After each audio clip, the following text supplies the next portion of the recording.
I never thought the quietest day of my life would be so loud inside my head. The sky was gray, heavy gray. The kind that doesn't promise rain but doesn't let the light through either. The kind of sky that feels like it's watching you while you bury something you're not ready to lose. In front of me, the closed coffin rested on a dark wooden stand, surrounded by flower arrangements that looked far too perfect for a moment this broken. Inside it was my best friend. Or so I believed. We had known each other since we were kids. We grew up together, shared secrets I never told anyone else, mistakes only he knew about, dreams we swore we'd chase side by side. He was the person I called when everything fell apart, the one who could tell when I was lying just by the way I breathed. And now he was dead. That's what they said. The news had arrived the way the worst things always do. Without warning, without context, without giving you time to understand. An accident. Vague words. Too many gaps. No one gave me clear details, just the same rehearsed phrases over and over. It was quick. He didn't suffer. It's better not to ask too much. First, I didn't cry.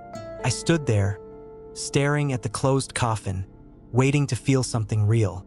Anger, grief, the urge to scream. But all I felt was a strange discomfort, like I was taking part in something I didn't fully believe. The ceremony went on, and people spoke about him as if they truly knew him. Incomplete stories, softened memories, versions of my friend that didn't match the one I had grown up with. I wanted to step closer, to touch the coffin, to make sure it was real. They wouldn't let me. "It's better this way," one of his relatives said without meeting my eyes. That was the first thing that felt wrong. The second was his mother. She wasn't crying. Her eyes were red, yes, but dry. Her expression wasn't broken. It was alert, as if she were afraid someone might say the wrong thing, as if grief wasn't the heaviest thing in the room. When I tried to speak to her, someone stepped in between us.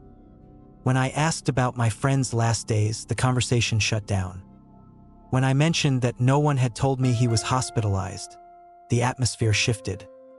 Too uncomfortable for a funeral. I remember thinking, maybe I'm just looking for meaning where there is none. After all, grief does strange things to the mind. But then it happened. While the priest was speaking, I noticed something small, almost invisible. A hand, barely visible through a careless gap in the coffin. A scar I didn't recognize. It wasn't his. I knew every mark on my friend's body. We had grown up together, fought, bled. That hand didn't belong to him. My heart started pounding.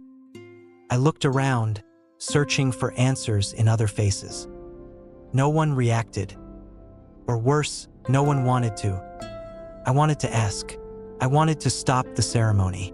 I wanted to shout that something wasn't right. But fear froze me in place.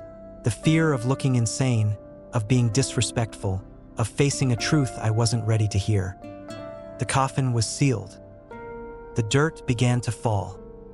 Each thud sounded like a final sentence I hadn't agreed to.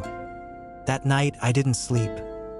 Not because of the sadness, but because of a feeling I couldn't shake from my chest, the certainty that I had buried something, but not the person everyone believed. Years later, I would understand that I didn't attend my friend's funeral that day. I attended the beginning of the biggest lie of my life. After the funeral, the world kept moving as if nothing had happened. People went back to work, back to laughing, back to complaining about small, meaningless things. I didn't. For me, time stayed trapped in that gray day, in the sound of dirt falling onto a coffin I never wanted to accept as real. The first months felt like walking through thick fog. I woke up expecting messages from him, only to remember he no longer existed. His name stayed in my phone, untouched, as if deleting it would mean killing him a second time. Sometimes I opened our old conversations just to reread them, searching between the lines for a hidden goodbye, some clue that explained why everything had ended like that. I never found one. I tried asking questions. His family, mutual friends, people who claimed they had seen him shortly before he died. They all repeated the same version of events, almost word for word. A story that felt too polished, too rehearsed. Every time I asked something different, something shifted. I avoided mine. Conversations stalled. Topics changed abruptly. Eventually, I stopped asking. But silence doesn't bring peace. It brings shadows. As time passed, grief turned into routine. I didn't cry every day anymore, but the absence stayed there, constant, like background noise that never fades. I began to notice how his death had cracked my life in ways I didn't expect. Relationships that slowly collapsed, trust that never fully returned, and a permanent feeling that people could vanish without explanation. And then the details began. Small things at first, things I ignored because they sounded ridiculous.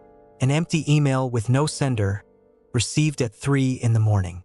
A missed call from a number that didn't exist when I tried calling back. Dreams that felt too real, where I saw him walking away from me, always just out of reach. I told myself it was grief, that my mind was creating illusions to fill the silence. That's what I repeated every time something didn't make sense. Until I found his profile. One night, unable to sleep, I logged into a social media account I barely used anymore. Out of habit, out of nostalgia, I typed his name into the search bar. I wasn't expecting anything, but there it was. Not his old profile, that one had been frozen and turned into a memorial page, but a new one. No clear photos, no personal information, just one detail that froze my blood. A phrase only the two of us knew, a private joke we had never shared with anyone else. My breathing became heavy. My mind screamed that it was impossible. My body knew it wasn't. I tried to open the profile. It was private. I tried to send a message. It never delivered. Minutes later, the profile vanished completely. I slammed my laptop shut with shaking hands. For weeks, paranoia followed me like a shadow. I started looking twice at strangers on the street, turning around whenever someone called my name, feeling like someone was watching me from a distance, not out of fear, but recognition. The final crack in my denial came on an ordinary day. No drama, no warning. I was leaving work when I saw someone across the street. My eyes caught him before my brain could react. The way he walked, the posture, a small unconscious gesture I had seen 1,000 times. He turned slightly, not enough for me to see his full face, but enough to know one thing: dead people don't walk like that. I froze as the crowd swallowed him. The noise of the city rushed back all at once. Cars, voices, life moving forward without permission. I stood there with my heart slamming against my ribs and a question burning inside me. If he wasn't dead, what had I been mourning all those years? And more importantly, why would someone fake their own death and leave behind so much pain? For days, I told myself it wasn't real, that my mind, exhausted from years of guilt and unanswered questions, had created an illusion. But the body doesn't lie that easily. My heart kept racing every time I replayed that figure crossing the street, the way he moved like the world was always half a second behind him. I went back to the same place at the same time. Once, twice, 5 times. Nothing. I started to feel ridiculous, chasing ghosts through crowds of strangers. I was about to give up when, on the 6th day, I saw him again. This time there was no doubt. He was sitting in a small cafe near the window, head slightly lowered, fingers wrapped around a cup of coffee. It was him. The world went silent. The noise disappeared. There was only the face I had mourned for years. Thinner, harder, but unmistakable. Every memory hit me at once. Laughter, fights, promises, the coffin being lowered into the ground. I felt sick. My legs moved before I could think. I crossed the street without looking, pushed open the cafe door, and the sound of the bell felt disturbingly normal for a moment this impossible. He looked up. His eyes widened just slightly, just enough to give him away. Not surprise, not joy, fear. That detail broke me more than any words could have. "You," I said, my voice cracking. "You're dead." He didn't answer right away. He glanced around, scanning exits, people, risks. Then he stood slowly, left some coins on the table, and leaned closer. "Not here," he whispered. "Please." I wanted to scream, to hit him, to hug him, all at once. But something in his tone, in the urgency of his eyes, froze me. We walked out without touching, like two strangers moving side by side. We went several blocks until he turned into a narrow alley. The smell of damp concrete and trash clashed violently with the clean cafe I had just left.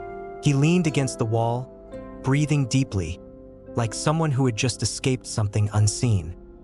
"I saw you at the funeral," I said, my hands shaking. "I buried you. I mourned you. Do you have any idea what you did to me?" He closed his eyes. Not to cry, to hold himself together. "I had no choice," he said at last. "If I hadn't disappeared, I wouldn't be alive right now." Anger exploded inside me. What about me? What about everyone else? Didn't we matter? He opened his eyes, and for the first time I saw something I had never seen in him before.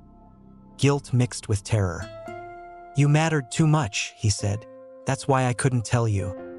I wanted 1,000 explanations, but before I could speak, he raised his hand. "Listen to me. I can't stay. It's already a mistake that you saw me." "No," I said. "The mistake was faking your death. Don't disappear again. Not this time." He stared at me in silence for several seconds that felt endless. Then he nodded slowly. "Tomorrow, midnight, come alone. If anyone else knows I'm alive, this is going to get very bad." "Bad how?" I asked. He didn't answer. He just said something that sent ice through my veins. "There are people who prefer the dead, because they don't talk." Then he walked away, leaving me alone in the alley, knowing that finding my friend again meant stepping into a danger I had never imagined. That night, one thing became terrifyingly clear. His death had been a lie, but his fear was very real. Midnight came too fast. The entire day felt heavy, like every passing minute was pushing me closer to something I couldn't undo. I canceled plans, turned my phone off, and told no one where I was going. His words kept looping in my head. There are people who prefer the dead because they don't talk. The place he chose was an abandoned building near the old station. No lights, no signs of life. Perfect place to vanish without leaving a trace. The door was already ajar when I arrived. I found him sitting on the floor, his back against a cracked concrete pillar, a worn backpack at his side. He looked like someone who had been running for far too long. When he saw me, he didn't smile. "Thanks for coming," he said. "If you hadn't, I would have assumed it was better to never see you again." "I stopped knowing what better meant the day I buried you," I replied. He nodded slowly, rubbing his face as if bracing himself. "I didn't fake my death for money, or because I was scared," he began. "I did it because I saw something I was never supposed to see." He told me about a night I barely remembered. A meeting, people claiming to be investors, partners, connections. Hadn't gone, he had. That night, he overheard conversations that didn't sit right. Names repeated over and over. Ridiculous amounts of money, routes, dates. "At first, I thought it was just illegal business," he said. "Then I realized it wasn't only money. It was people. Disappearances disguised as accidents. Deaths that never happened. Like mine." My stomach tightened. "I tried to walk away," he continued. "But when you try to leave, you become a problem. They followed me, let me know they knew everything about me, about my family, about you." He looked straight at me when he said my name. "Then they gave me a choice. Disappear or disappear for real." Everything suddenly made sense. The closed coffin, the rehearsed answers, his mother's watchful eyes. It hadn't been a personal lie. It had been a full operation. "Someone else knew," I said. "You didn't do this alone." He nodded. "Very few, and all of them were forced to stay quiet. Some out of fear, others because they were given something in return. Disgust and betrayal burned in my throat, people crying over a fake grave while knowing the truth. "So why come back now?" I asked. "If it cost you so much to disappear, why risk everything?" His expression changed. The fear faded, replaced by urgency. "Because the plan is happening again," he said, "and this time the dead one won't be fake." He reached into his backpack and pulled out a thin folder, placing it between us. Inside were photos, documents, names highlighted in ink. One of them made my blood run cold. Someone close, far too close. "They're watching you," he added, "not because you know anything, but because they trust you. And when the wrong people trust you, you become useful." A deep chill crawled up my spine. "If you help me," he continued, "you don't just ruin their operation. You sign your own death warrant. That's why I faked my death. That's why I couldn't come back. And that's why now everything is worse." I closed the folder with trembling hands. "You destroyed our lives," I said, "but if what you're saying is true, maybe you saved them." He didn't answer. He just said the words that sealed everything. "From the moment you saw me alive, you were already inside." We sat in silence, surrounded by cracked walls and long shadows, as if the building itself were listening. I stared at the closed folder on my lap, knowing it contained truths I could never unsee. Before that night, the worst thing that had ever happened to me was losing my best friend. Now I understood that loss had been the cost of staying alive. "What am I supposed to do now?" I finally asked, live looking over my shoulder, pretending none of this exists. He stood up slowly. For the first time since I'd seen him again, he didn't look tense or alert, just exhausted, like someone who had been half alive for too long. "You've already been doing that," he said. "I just gave you a head start." He explained the plan in a calm, unsettling way. There were no heroes, no clean endings, only bad options and worse ones. Handing over the information meant exposure. Staying silent meant becoming an accomplice to future disappearances. His return wasn't about staying. It was about closing a circle that had been left open the day he was buried. "If this goes wrong," he said, "they'll say I lost my mind, that I was never dead, that everything was your lie." That's when I understood the final betrayal. He hadn't just faked his death. He had built an exit where he could vanish again, leaving me alone with the truth. "And you?" I asked. "What happens to you when this is over?" He smiled faintly, a sad, resigned smile. "The dead don't get a future, only a past." We left the building separately. That was the last time I saw him up close. In the days that followed, things began to shift. Powerful people stopped showing up. Investigations opened and closed far too quickly. Names from the folder quietly disappeared from public conversations. Then, as if the world needed balance, the rumors started. That my friend never existed. That I was obsessed. That the funeral had been symbolic. I didn't deny it, because I learned something no one teaches you. Sometimes the truth doesn't set you free. Sometimes it makes you a target. Years later, I still keep his number in my phone. He never called again. He never reappeared. I don't know if he's still alive, or if this time he really died. But every time I pass a funeral, every time I hear dirt hitting a coffin, one thing comes back to me with perfect clarity. Not all the dead are underground, and not all the living ever truly return.